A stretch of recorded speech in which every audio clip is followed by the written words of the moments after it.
On m'avait laissé entendre, il y avait une possibilité qu'on fasse une permanence à l'école, même si tu es juste à 97,5 tu n'es pas à 100 tu es à 97,5.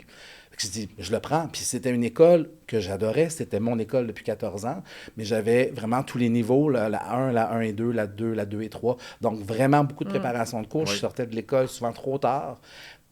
Et on me dit, ben il y a une possibilité que tu sois permanent à notre école, tu le prends-tu? Ma réponse est oui, j'étais chez nous. Mhm.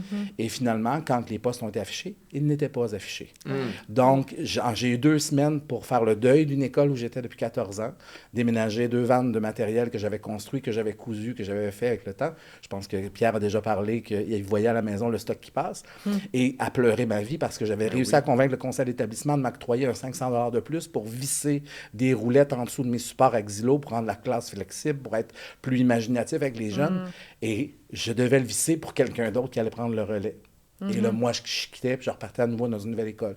Ce qui m'a permis d'avoir la latitude, parce que là, j'enseignais à 4 groupes de première année, 4 groupes de maternelle, ça me permettait de perfectionner mon enseignement, d'avoir une tâche peut-être un peu moins lourde, mais c'est quand même très déchirant parce que le cœur, on n'enseigne pas à des bouts de bois, on enseigne à des enfants.